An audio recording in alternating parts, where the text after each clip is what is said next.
So one of the weird things that developers have discovered is that LLMs exhibit human-like behaviors.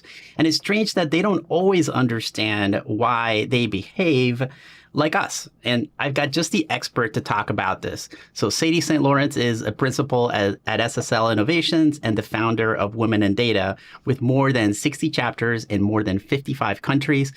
Besides her deep love of data, Sadie worked in a neuroscience lab during studying emotional learning and memory. So, Sadie, you have such a unique background. I'm so excited to talk to you. Studying psychology, data analytics, teaching SQL, and machine learning at UC Davis. I was so excited to hear that you also studied psychology and neuroscience. That seems like the perfect combination of things to understand what is happening with AI today. So, what would you say has been the thread that has taken you through all these different places in your career? Yeah, well, first, I just want to say thank you so much for having me on the show. I have been a big fan and have a lot of respect for this show. Just Thank the you. conversations that you create, and such an exciting time in the world of technology. I think we need more conversation happening and sharing and learning from each other. So, yes, I did transition from psychology, and then I worked in a neuroscience lab, and then transitioned into data science. But even before that, I was actually, my first major was piano performance. And so I was really set on being a piano teacher. I taught piano lessons all throughout college. I think that's really where I found my love of teaching, that now has translated into teaching SQL and machine learning. But I would say the common thread that allowed me to change every time was really a curiosity and then an ability to, or I should say more, a willingness to take a risk. So when I Mhm. first made the transition into psychology from music, it really came about from someone had given me a book called Musicophilia by Oliver Sacks. And I highly recommend everybody look up this author, Oliver Sacks. He unfortunately has passed, but is a renowned neurologist and has an amazing ability to write. I'll refer to some of his books a little bit later when we get into hallucinations. But Mhm. this book did such a great job of tying my knowledge of what I knew in music to the brain. And what he did in this book was really build a bridge for me to see a path forward. And I became so fascinated with not only understanding music, but how it's interpreted in our brain. And so when I switched schools and went to get into the new music program, I went to the orientation that day. And all of a sudden, I just had this like aha moment where I was like, I don't belong here anymore. And not that anybody said anything, but Mm. what I compare this to is oftentimes in our lives we shed skin like snakes, right? We go through these evolutions and these transformations, and we've maybe shed our skin a little bit and transformed, but our environment is the same, and we have to change our environment too, right? And that can be scary because when we go to a new environment, we may know our current environment, we may like our current environment, may be scary to take those risks, right? Mhm. And I think a lot of people have probably felt this before in their career, right? Which is, okay, I've changed just who I am as an individual, but I'm still stuck in the same environment, whether that be the job or the type of work I'm doing. And so we have to take that risk and transition and go out into a new environment, go out into the wild with this new skin that we have, right?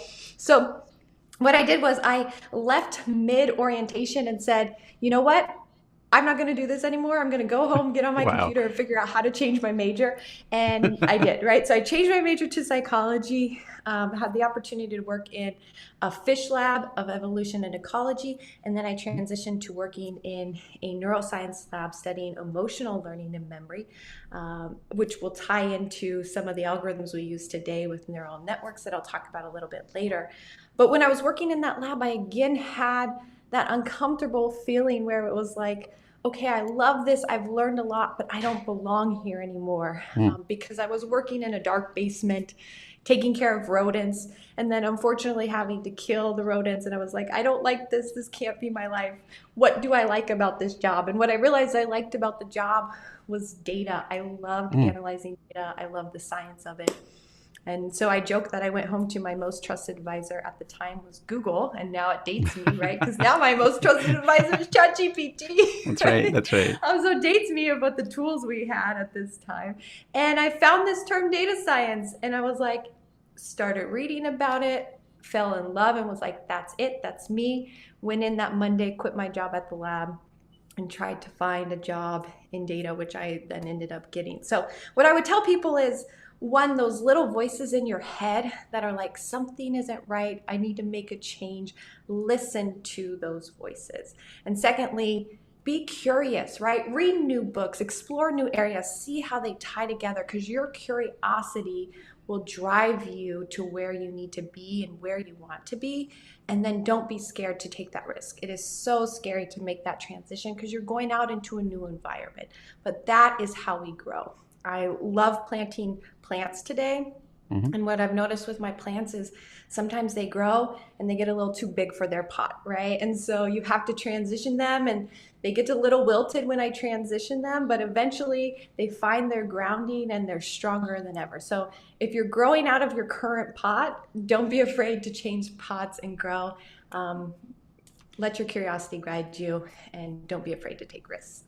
That is amazing. And I'm so glad that you discovered that super early, because I know that I went through school and I don't know if just they didn't sort of in the society, or maybe where I came from, it wasn't cool to like switch your major, or I didn't know that you could like drop a class if you went to like the first day of class and you thought this teacher isn't aligned with how I appreciate learning. I had no idea that you could actually change majors, change your class, no clue. And so that is such a key thing for people to hear, that it's okay. You can actually, it's probably, you're going to notice how few people, when you go into the workforce, are actually working in their major. And it's such a powerful move to have the permission to go ahead and try something else. When you're in school, that's the best time to try all kinds of new things. I think that it wasn't until much later that I discovered that secret. So amazing that you found that so early and that you had the boldness to do that. And, I know that, last week we had Christina Stathopoulos, and she was talking about also how books are so important. And she does like a book of the week, sort of thing in her profile. So, make sure you follow her, because the books that she has are pretty amazing. And those can just listening to podcasts or doing things like, following people who can show you that there is an option that you can take that will give you a shortcut to where you want to go, and that it's okay. You'll be fine. Probably be better Yeah, if a you hundred if you take percent. that Christina's advice. amazing. I'm so impressed by her book a week. Like I'm 100% admire that. I'm like, if I can get a book a month, I'm like feeling really good about myself. But you're exactly right. You never know where inspiration will come from, right? Whether that be a LinkedIn post, a book, a Hmm. podcast, this show, right? And Hmm. take that inspiration and follow your curiosity. That's so true. So let's talk a little bit about AI. Tell me, what has surprised you the most about where we are today on artificial intelligence? Yeah, there's so many things that have surprised me, right? So I started in this field in 2014, and so Hmm. it's been almost 10 years, which is crazy to think about. We talked about these capabilities, Hmm. but now to see it in real life is still like so exciting. Like I still get excited every time I use a large language model and hear what it has to say. But I think what has surprised me the most is just how much we have borrowed from psychology and neuroscience to get to where we are today. So if you're newer to the field, um, I want to share a little bit about like the evolution of some of these models, right? Hmm. So the first base of a lot of these models are neural networks. Well, the name even in of itself, right, shows that we borrowed from the idea of neuroscience and using how our brains work as a neural network, right? So what we've done there is neural networks are really good at getting us to like a base foundation of how these models work. But where the difference really came is when we started to incorporate human feedback into these models and human feedback reinforcement learning. And how I like to interpret this is it was inspired from psychology in the sense of nature versus nurture. So Hmm. if you missed your Psychology 101 class, this is a quick refresher for everyone, right? So we know what makes a human is half of nature, which is like your DNA, the neurons that you were born with. I think of this as like the hardware of the computer, right? So we Hmm. created that with a neural network in a computer. We had the right hardware, but they still weren't applicable to the point that we are today with when everybody got onto ChatGPT in November 30th of 2022 and went, wow, like this is really incredible. What they needed was the nurture aspect. So what is the nurture? The nurture side for humans is when you get conditioned by your family, by your parents, by your community, by your society, right? Where you get this real time reinforcement. So if you think about how children learn, what happens is they will point to something and they'll say the name of it, right? And they may not pronounce it properly, and parents do this automatically, community does this with young children. They'll repronounce the name of what they pointed to. If I'm pointing to my guitar and I say it a little inappropriately, someone will correct me and be like, oh, you're my guitar, right? And so we're doing this reinforcement learning automatically with children, and that's how we as humans learn, by getting this real time feedback. And so we took that concept from psychology, the nature side of it, and added it into these models. And that is where we saw this major progression in terms of the use of these models and the content that they're able to produce by pulling in the psychology concept of both nature versus nurture. And so as I look back, it makes a lot of sense. We would borrow concepts from psychology and borrow concepts from neuroscience because, we're trying to create artificial human intelligence, right? So Hmm. intelligence, we would need to study those concepts. But I think I'm surprised at how much we have borrowed and how useful it has been in the same context. Yeah, I mean, I think it's like what I always say about where I've come to today is that I really wish that I would have paid attention to some of those classes that I didn't think were that important when I was in school, like psychology, for example. Or I took a logics class and it was like one of the best classes. And then I took a film class and that was like eye opening. So if you are in school, like just make sure you go broad because that's your opportunity to explore a lot of different things. I can totally relate to nature versus nurture. I have a lot of kids. I have 8 kids. Oh, yeah. And one thing that I've learned is that it's really strange. There's these things that you discover in your children that you almost think are going to be nature, but it ends up being nurture or vice versa. When they're babies, you maybe all of a sudden discover that perhaps they're smiling in some way. And for me, my parents had always been in Panama, where I'm from.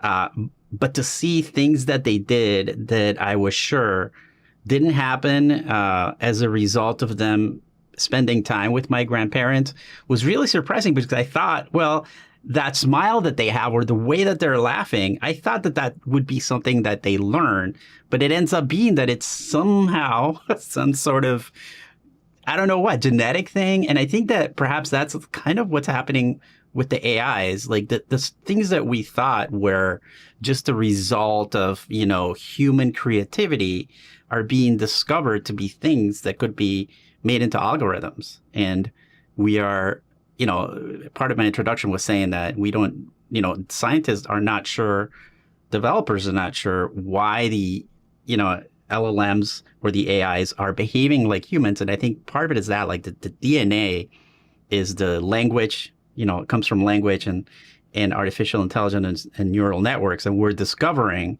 that they are behaving more than we thought they would like us, right?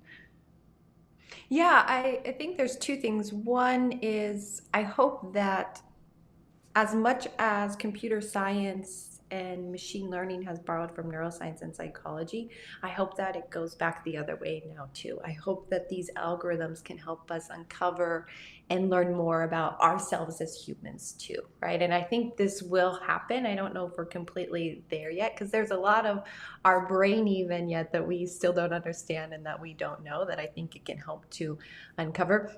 But yeah, I Mm-hmm. think it could be behaving like humans for two reasons.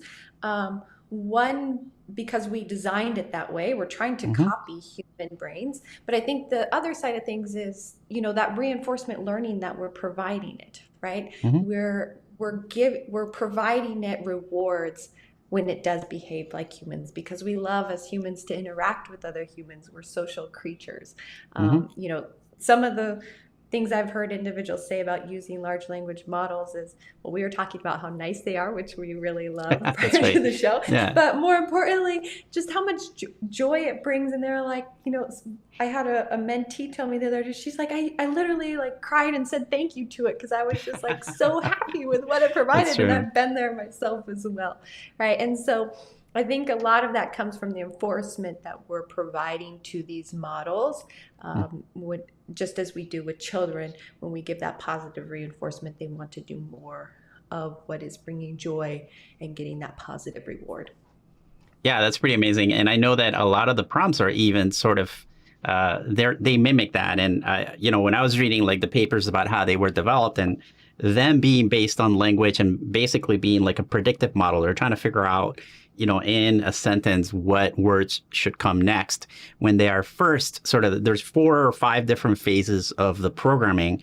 And the first phase, they basically statistically pick what the next word should be.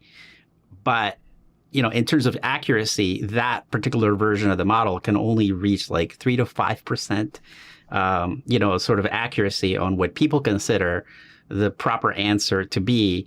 And so what's interesting is that they go through this other phase of 4 to 5 different ways of reinforcement, like you said. And, where have you heard that before in my psychology 101 class? Like reinforcement, like, and I've heard it say that if you give it prompts like, you have an IQ of 120, like that's another prompt that one of the engineers that developed it said that is a really good prompt. If you want it to be more accurate, ask it to have high IQ, but not too high, because if it's too high, then it just goes crazy, like, science fiction types of things. So it's so interesting. So I know that one of the goals of these companies is to create what's called an AGI, or artificial general intelligences, basically that go a step beyond. Right now what we have is language models. We're trying to mimic human language. So these would go beyond that to accomplish basically anything that a human can do. What are your thoughts on companies even going for something like that? Yeah, I think it's a positive change that we need. Hmm. I understand how it can be very scary because one of the things that we value as humans of like being, a superior species is our intelligence, right? Hmm. So if we recreate our intelligence, we start to question, wait, well, does that mean there's a species that's higher than us and we're lower on the food chain, right? I think Hmm. these are all where some of these fears come in. I would look up your evolutionary psychology book if you want to read more about that.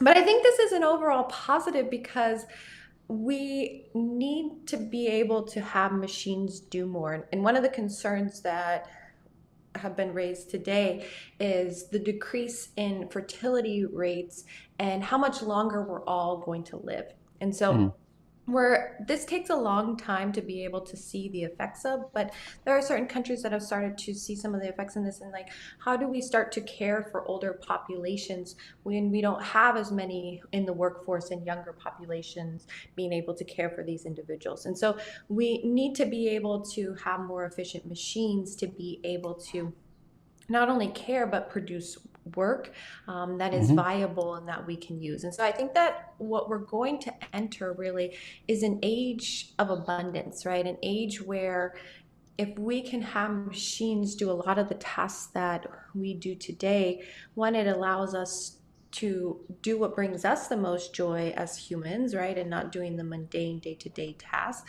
but more importantly, allows us to make sure that we have the resources necessary as we do live longer and as we progress in terms of healthcare and science, and maybe decide not to have as many children as Hmm. we once did before. for. I think you and your family are doing a really good job to keep our Thank fertility you rate. very much. I am also, I do not have children, but I am one of seven. So, we are Oh, the there outliers you here go. in this Hmm. conversation. But if you look at the data as a whole, right, we need to make sure that we are having the resources to be able to even sustain ourselves. And I think machines Hmm. are really going to play an important role in being able to do this. Yeah, for sure. And I do think that right now companies are having a hard time finding people. Like this sort of concept of bringing everybody back to the office is creating this unintended consequence that people don't necessarily want to do what they used to do. So there's actually a lot of companies who are unable to find workers.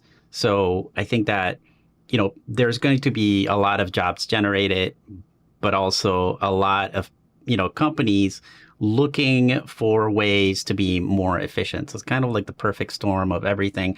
I know that Sam Altman talked to Congress maybe a week and a half ago or so about this impact of what AI was going to have on jobs. And he said that right now, AIs are really good at doing tasks, not jobs, Mhm. which I really love because it's true. You don't, if you're a developer and you use ChatGPT to help you with programming, which is where I come from, you can tell that it can't really do your job, but it can really help you, get better at tasks.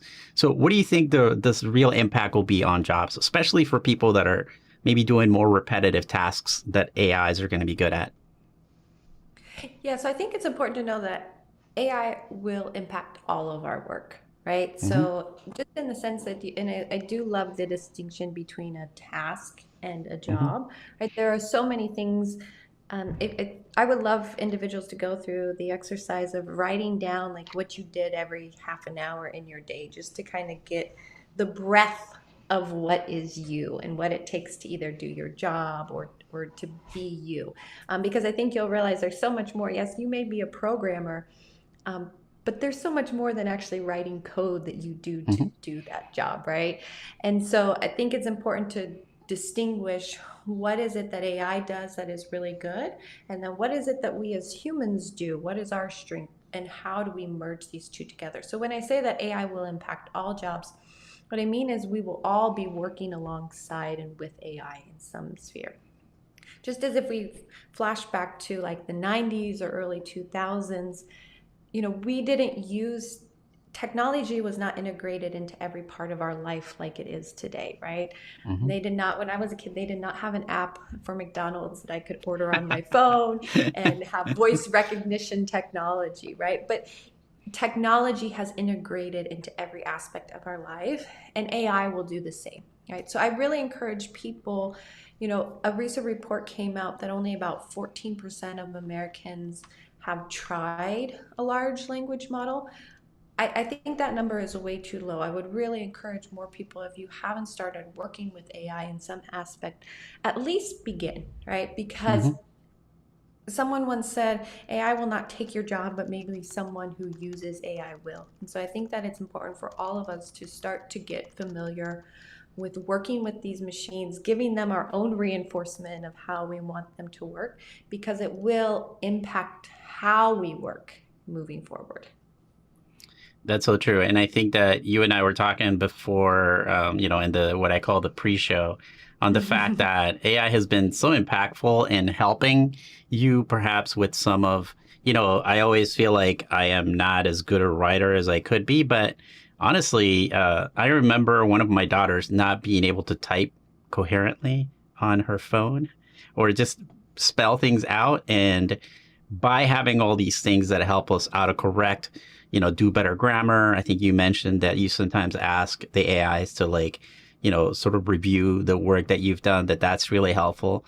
In a world where all of those problems go away, the AI isn't aware, even helping us, because I think the more exposure you have to how something is spelled or the proper grammar for something, you actually unconsciously sort of learn those things. Next time I write it, I remember that it's corrected me 10 times. Like maybe the 11th time, you'll remember to spell things properly. So I think that that's a real positive impact of where we're going to go with AI. So I think that there was a time where I didn't realize that some of the things that humans were capable of doing. I always mention when I used to work in a newspaper, looking at the artists and how they arrived at their art. It was always reference based. They would always look things up, print out all the things that they needed to be drawing, reference for all the things that they would be drawing. They would do a lot of research. And I didn't realize until AI came out that that is exactly what the AIs are doing, and that the things that we considered creativity were actually algorithms that computers could learn to duplicate. So, what do you think is going to be the next algorithm that computers are able to solve? Yeah, I just want to mention on creativity a little bit. I Hmm. do have another book reference for people. It's called The Creative Act by Rick Rubin. It's probably my favorite book this year, because I would hear people all the time tell me that they are not a creative or not a Hmm. creative person. And I think that couldn't be further from the truth. I think that everyone is a creative person. And just as you mentioned with these generative AI algorithms, we realize that, oh, it's not some special talent that you have that makes you, an amazing artist or writer. Like, it's the context of information and your experiences and how you're able to distill that into your work. And with that Hmm. being said, then, well, we all have a unique experience. So therefore, we all have some unique piece of story that we can share, or art, or way we see the world that is differently. So very passionate about everyone realizing that they are a creator. If algorithms can create, then so can you. But where I think this is going next is, just as you mentioned, with AI being able to do tasks but not do a whole job. I think the next big frontier in AI is being able to string these tasks together. And so is what we refer to as multimodal models. Hmm. When ChatGPT came out and you could upload a picture or PDF and it could read it and then put some text output. That is the beginning of multimodal, but not to the sense of what we are today.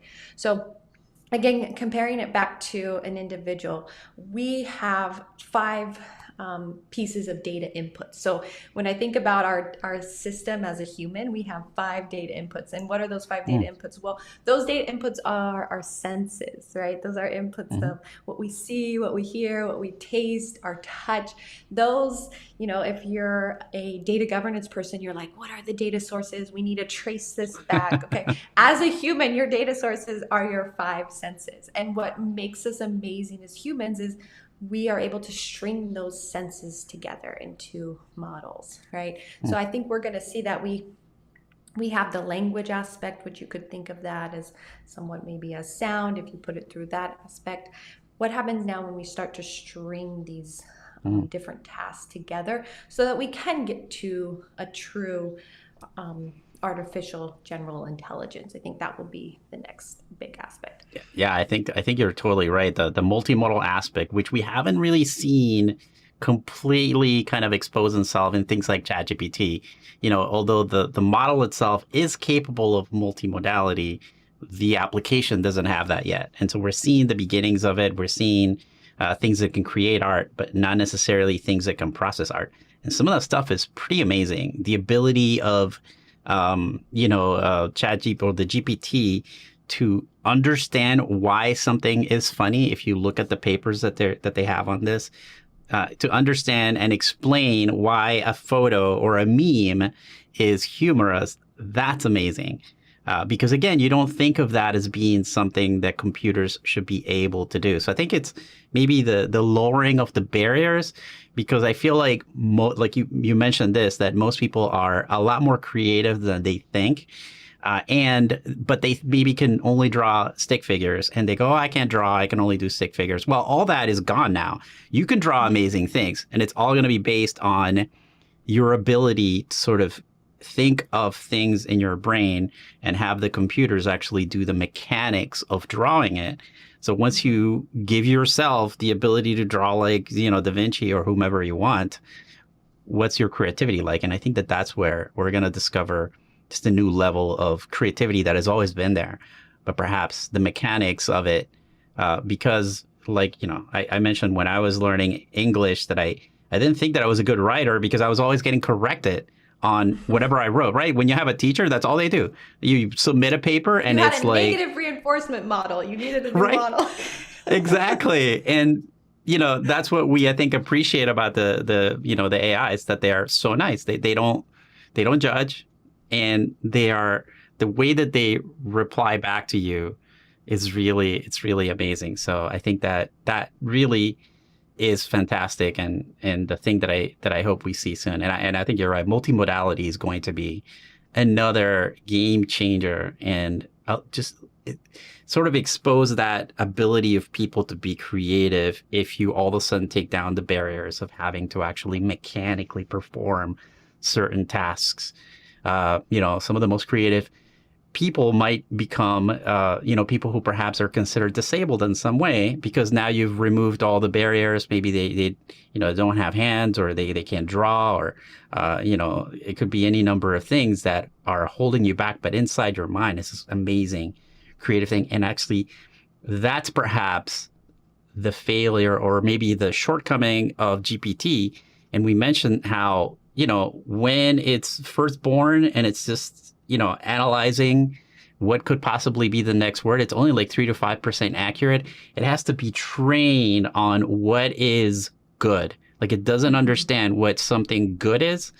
And so it has to be trained so hard on what is good, that is perhaps, I think, the things that are going to be exciting in the future, that we're going to be able to have a bunch of people that do understand, good and bad, and what's considered competent, be able to do whatever they can think. So be And amazing. I'll add on to that, what may be good and bad may be different for me versus what may be different That's to right. you. Right? I think that as this comes into what we refer to as the alignment problem in AI, which is, are the models aligned with our values as humans? Well, I don't think that there is going to be one model that's aligned with all human populations. I Nope. think if we had that, we would not have any fighting that we have today, right? Human values are already at odds with one another oftentimes. And so I think what we will even have is, we'll also see not only multimodal models, but hyper personalized models, just as That's true. our feeds have become hyper personalized, right?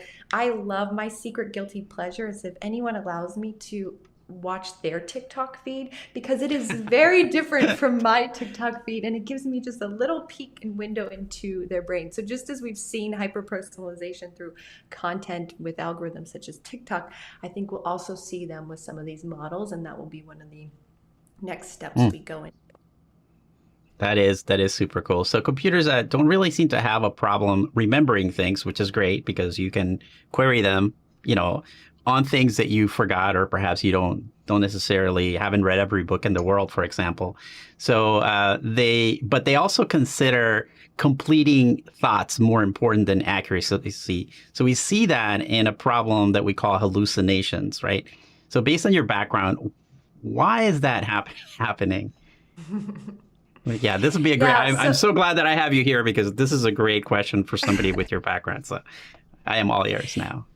in psychology, there was this use case that was often mentioned, and it was called Wolf Boy. So it was, what happened was, there was this young orphan boy who was born in Russia, and he ended up actually being raised by wolves. And he was studied in multiple regards, because what they found is, yes, again, he had the hardware, but he missed that human nurture aspect. And so you can read this study and this use case that happened. There were lots of insights into it, right? It had a hard time socializing with people, a difficulty communicating, what we would call, similarly, like I mentioned in AI, is that alignment with human society and nature was not there, because they missed that nurturing. Uh, so when I look at hallucinations in terms of models, I think of this very much in terms of the shaping and what we refer to in psychology as the scaffolding that happens by society and nature. There's an MIT professor who studies psychology, and he referred to some of the early GPT models, like 1 and 2, as when he would talk to them, it resembled talking to people in a psych ward or who had schizophrenia, right? He thought that they were very similar in that regard. Like there was a link broken or the scaffolding was not there. So, what I would tell people is I'd highly encourage you again to read the book Hallucinations by Oliver Hmm. Sacks. He is not talking about hallucinations in neural network models, but I think you will find, again, a lot of similarities between the two.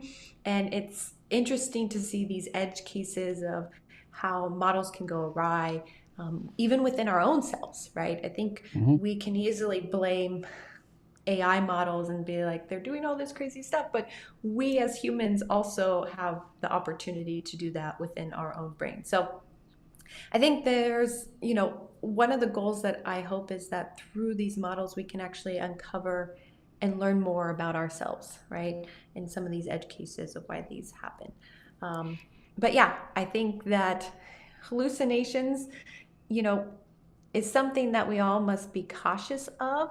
And I think Hmm. these will improve over time as we continue to reinforce these models, align them with our own personal values, and provide our own personal scaffolding as well. That's great. And I think that your background is fantastic. I don't know that enough people have that kind of understanding and perspective. So I do think that perhaps, the field of psychology can offer a lot more today than it's ever covered because, for us who are, people that are more into, programming and developing, for you to connect with that background, perhaps that one class that you took in school, and maybe talk to people who have that background can give you a deeper understanding. I think it's an important field and we need more of it. So let's talk a Yeah. little bit. Oh, sorry. Go ahead. Go ahead. Sorry. Oh, no, I would just say I would definitely agree. And I think there's a lot of questioning right now for individuals if AI can create something that I typically create, right? So it can do a Hmm. task that I typically do. What is my value and who am I as a human, right? And I think that's a question that we as a society are going to be asking ourselves in the next decade is what does it mean to be human, right? And I Hmm. think that is a great question. Um, and I think also we need diverse mindsets coming into this space with a new perspective, asking these questions and finding these answers. So I would encourage anybody to explore the subject because just as we know very little of how algorithms come to the answer that they do, and it can feel like a black box. I believe most of your mind is a black box as well. I mean, there's only about 5 to 10% of our thoughts that Hmm. run through our brain are conscious at any one time. So I think there is much yet to discover within our own brain and within the algorithms that we create. Yeah, and I think that to me, what's been really fascinating is that the AIs are actually reflecting all those things back to us, so that we have become more aware of that question. What does it mean to be a human? Like, what is an algorithm versus what is different than an algorithm? And it's really making us think, I think, a lot more about those things. So I'm so excited about the future because of that. So tell us a little bit about one of the organizations that you're really involved in, which I think is amazing, is Women in Data. Tell us how you started that and what does it mean to have so much success in emphasizing the role of women in technology? Yeah, so Women in Data started in 2015. I was 1 year into my master's program in data science Hmm. and working in the field. And all of a sudden, I looked around me and there was only one other female in my program. And I said, this is weird, right? I came working from like a really diverse team. Like, if I don't have other people that I can work with, one, I'm not going to be able to survive in the field, but also given where data was going and the future of AI was going, I knew we needed diverse voices in the room so that we could create an equitable future for all. And so Women in Data started in my local city. I had a meetup and said, hey, we'd love to connect with other individuals. We had about 5 people registered for the event. And then as it became time for the event, registration started to drop one by one. And all of a sudden, I found myself sitting at a table all alone with a sign that said Women in Data, and there was no one there. The sign should have said Women in Data, not Women. And I was devastated, right? I'm like, here I am. I really want to connect with other people, and no one's here. And so I called my now fiance and asked, I said, I'm embarrassed. Like, what should I do? And he's like, you need to just wait 15 more minutes. Like, just stay. Who knows? Maybe someone will come. So thankfully I brought a book because I could not bear to like sit there by myself. I started reading this book to act like I'm busy. I think I just read the same page over and over again. I think we've all been through that standpoint where we're like, we're not really reading anything. So I read through my page over and over again. And then all of a sudden, 2 people came in to the event and they were stuck in traffic and were so happy to be there. And that really was the start of everything. So I tell people, one, wait 15 minutes. You never know how close you are to something really positive. And all it does is takes one person to show up and to be able to make a change. So today, Women in Data has come a long ways from there. We started with additional kind of meetings within the US and local chapters. And now today we do everything from learning pathways to mentorship and life coaching, provide access to people to jobs, and still have our chapters and local community events that people can connect with. So the goal of Women in Data is to increase diversity in data careers, and we Mhm. do that through awareness, education, and empowerment. And I'm so passionate about this, one, because of the economic opportunity that exists in data, right? Mhm. So there, if we look at the jobs that are decreasing and the jobs that are increasing, all the ones increasing are data careers, whether that be machine learning or data science or data analyst. You put data in front of anything, that's probably a job nowadays, right? Mhm. So there's a True. ton of economic opportunity, and we know that when we invest in women, it invests back in communities as well. So it's good for society, it's good for the population. When we see gender equality increase a percentage point within a country, GDP within that country also increases. So when we invest in women, we are investing in society as a whole, which is just incredible to me, right? It's not just Mhm. good for women, it's good for all. But then when we have diverse minds in the room, we're able to have more innovation to solve the right problems for the right people and create new solutions. So, just as I mentioned before, everyone is creative, everyone has something to bring to the table. What we need is those individual perspectives coming in to the conversation, to the design, so that we can have that voice in the room. And so, I'm so passionate about democratizing data and increasing this access so that, one, all of the positive change and benefits that are coming with technology and particularly AI can be put in the right hands and can start to use these tools for good.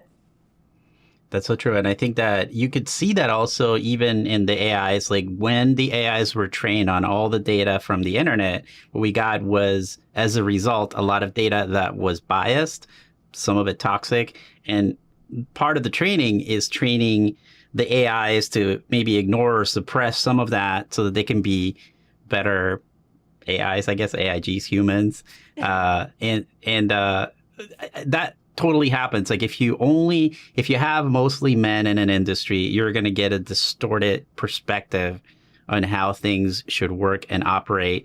So that diversity that comes from sometimes, people like me who come from a different country, or, somebody who just has a different perspective, I think is where you get that sentence that is diversity is strength, because you don't realize you're in a bubble until you bring somebody in to give you a little nudge and perspective.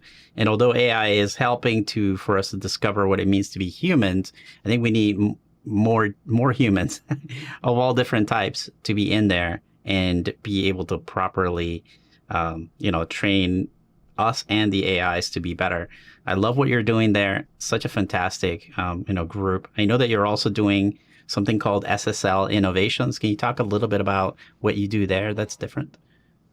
Yeah, so transitioned and focused on women in data for about 2 years, and then all of a sudden I really missed working in technology, and so I started SSL Innovations really with the grand vision to enhance the quality of life for all. And so again, given my psychology background, I took from Maslow's hierarchy of needs, which is this pyramid of you have to establish physical safety, and then you can move up this spectrum to really enhance the quality of life for all. And so we looked at that, we said, okay, how do we use technology to be able to assist in these different areas for individuals so that we can help individuals move up the pyramid and essentially reach self-actualization. And so Mhm. a couple of the projects that we're working on is one that first physical need, which is, does everybody have a home and a bed and safety? And so working on some stuff to track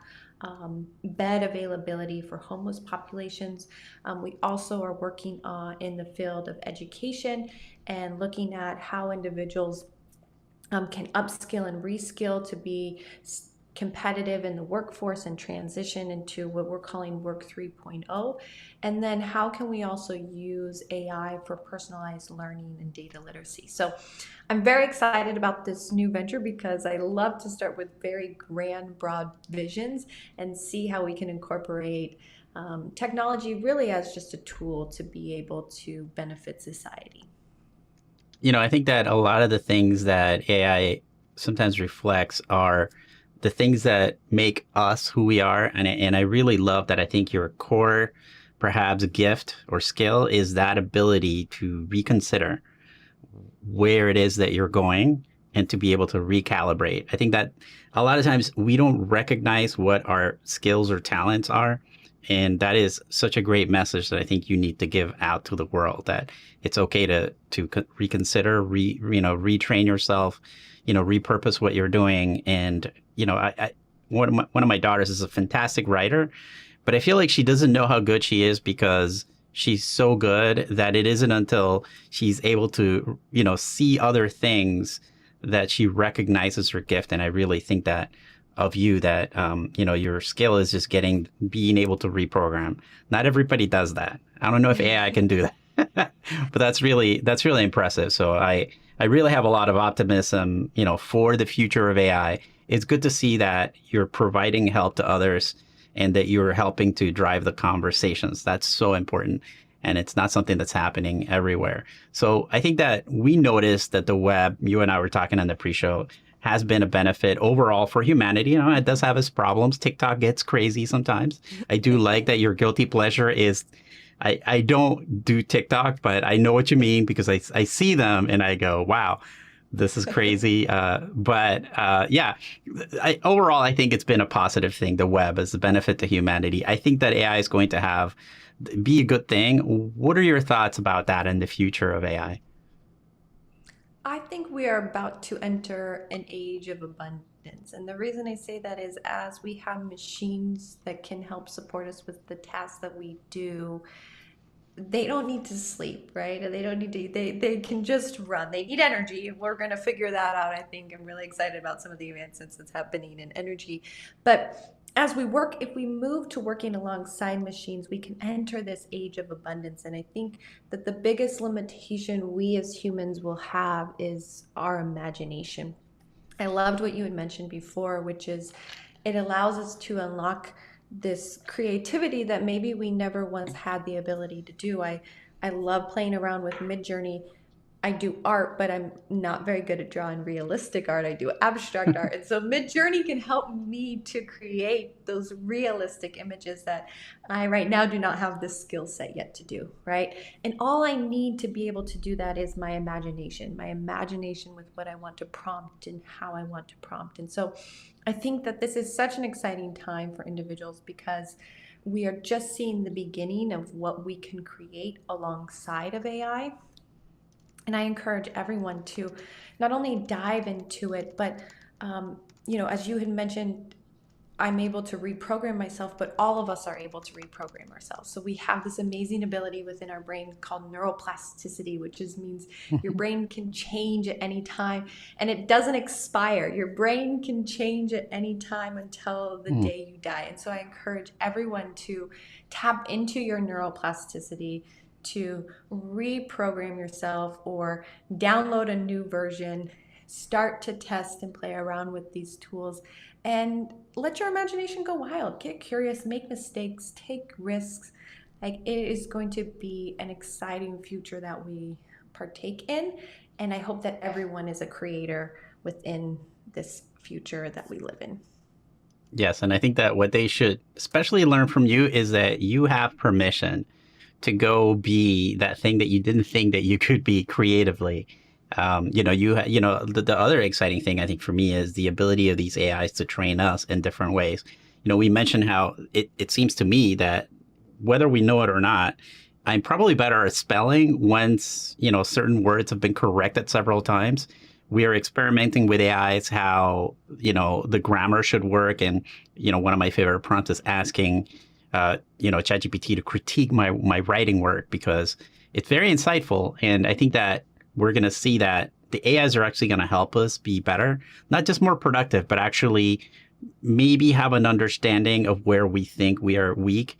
And it's a fantastic sort of place where you can go ask an AI that is not going to judge you. Or, I think we mentioned that whenever I wrote anything, my teachers would just give me the paper back and it was all full of red marks. And I just felt horrible. It's like you said, negative reinforcement. And, Yes, it was it's not great, good. but I didn't feel good. You know what I mean? And the AIs are so gentle at it that you do feel like thanking them, I think, as you mentioned. So you have now this, set of tools that can help you learn things, that can help you do things that you didn't think you could do before. And who knows, with multimodality, once they start doing video, once they start being able to do those difficult tasks like perhaps editing or even programming, some of those things that it can do with programming, once you'll be able to have a conversation with your data, you with Excel, and be able to ask it to make inferences based on the data that it has and that you can trust it. Those are going to just, like you said, multiply our abilities to do things, and just give us a lot of power. And it's gonna, I think, level the playing field. I think you mentioned that one of the things that people are finding is that a lot of people who weren't able to do certain things are able to compete, right, in certain ways with these GPT type tools. Yeah, so one of the things that I've been most impressed with is how it's able to take what you may have been an A C student or a B student in a certain subject, and it can help you really level up your ability. So there was a recent report about how it boosts worker productivity by 14%.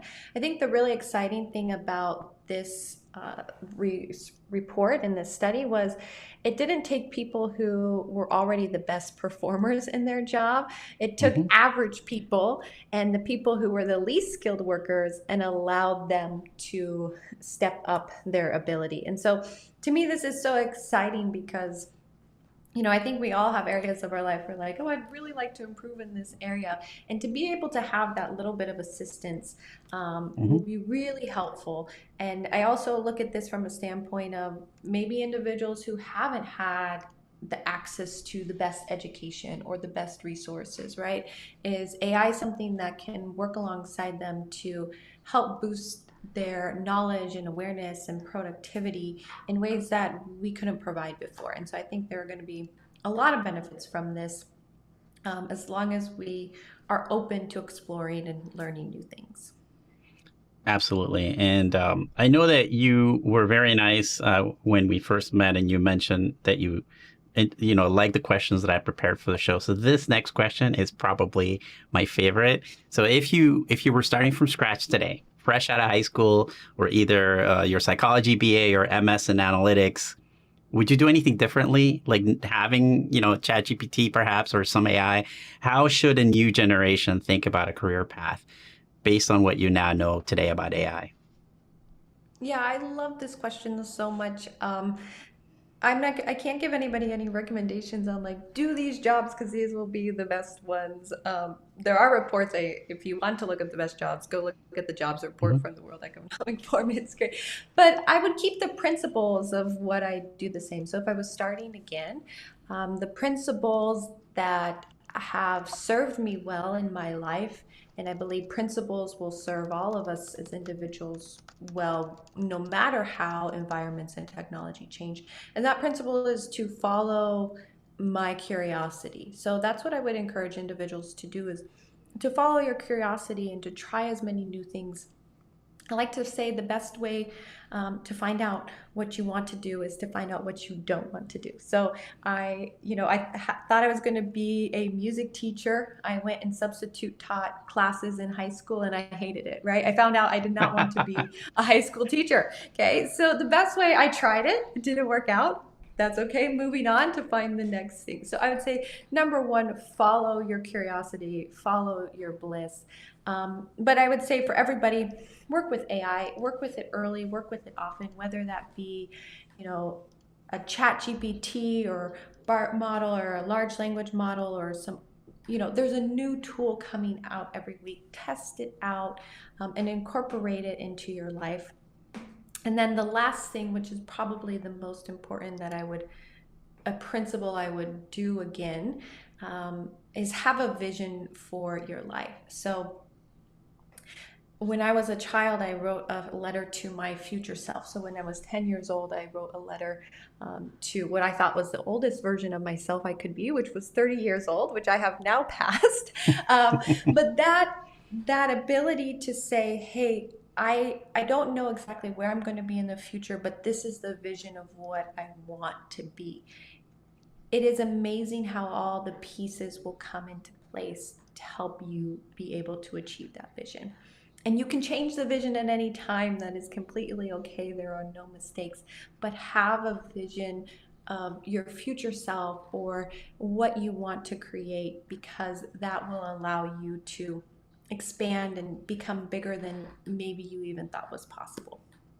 So true. And you have our permission to try different things. That's definitely something that I have done. I came from the graphic design industry and I went into programming, and this AI stuff it's looking fantastic now. So I'm definitely pursuing those things. And the earlier you learn to make a plan, but make the plan flexible. Like you got to do those two things. You make a plan. Mm-hmm. They say that people that make, those 5-year plans, the 10-year plans, that they are more likely to achieve those things, even if it's perhaps, I don't know if it's one of those psychological things that you actually, if you make a plan, then I had a plan when I was in college to like write a book, and I wrote a book.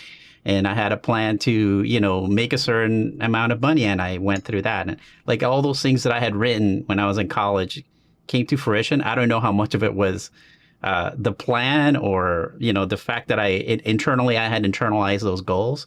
But that goal setting is really, really helpful. But then also that crucial, I think, and this is where your gift is, crucial understanding that it's okay to change the plan. You have a plan, Yes, but 100%. plan plan to be adjusting the plan, because the plan changes. The plan is the plan until it's no longer the plan, and that's perfectly fine. So I thank you love so the much for saying. coming. Go ahead. Sorry. Yeah, I love the saying, we make plans and God laughs, right? And so just know that's what I That's remind so true. myself sometimes is Yes. that, but that doesn't mean you should stop making plans. That's all I No, say. just Keep adjust the making plans. plan. Yes. I think that, in knowing like studying personality types and like, when I got married, I recognized that my wife is very different from me. She actually taught me that. Like I'm a super planner, and she actually helped me become much more flexible and plan to be. Planners have to like plan to be flexible. So if Yes, you're a I do the planner, same. include flexibility in your plan, which is a hilarious thing, but that really does work. So I do want to thank you for coming. I have a couple of great comments from people. Somebody did notice your background harp. So James, thank you for Yes. noticing. There's actually, I think, 2 background harps if I do like a full view this way. So and also There a we guitar. So go. you could That will see be your great. music background. And I love your paintings are really creative. Those are fantastic as well. Let's see. And Key said, very inspirational and real. Bravo to people who Mhm. take risk for transformation. Really appreciate that. And interestingly, Jackie said that there's a lot of people who don't know about ChatGPT and or say they would never use it. That sounds crazy to us, but I can totally relate because you probably have run into some people that have no idea or don't know what to do with this, right? Definitely. And I would say anybody who's in this room probably has used it or is using it. And so, one, A, count yourself lucky. And then I look at everything as like we are all teachers, right? You don't need Hmm. to have LinkedIn Learning Instructor on your profile to be a Right, teacher, right. right? The fact that you know how to use the tool or have used it, you can provide awareness and talk to individuals about how to use it. So, I encourage everybody to be a teacher because to me, to teach is to learn, and I'm always looking to learn new things. Awesome. So thank you so much again for coming. And I just want to mention the few places where you can find out more about the show.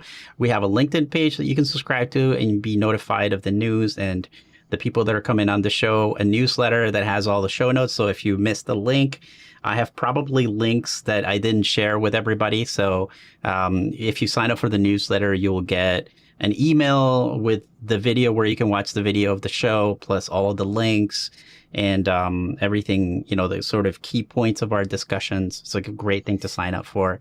There's also a guide if you want to know the previous episodes and some of the great people we had, as well as a YouTube playlist if you want to watch it that way. And there's also now a new way to listen through an audio podcast, which I think is also just a little bit more edited and more focused. I'm so excited that I have another fantastic guest next week. I count myself so lucky. So next week we have Cassie Kozierkov, another expert. She's a chief decision scientist and the founder of Decision Intelligence at Google. She provided guidance on over 100 projects and trained over 20,000 Googlers in a number of different things, including machine learning. So we're talking about helping others understand how to make decisions in this age where we're all doing things evidently with an AI that thankfully is really nice. It'll be very nice to you and polite. Occasionally, I also say to you, find myself thanking it. Thank you so much for coming to the episode. I appreciate it. My pleasure. Thank you, Ray, and thank you for everybody tuning in. I hope we have the opportunity to connect and meet in real life as real humans. All right, take care.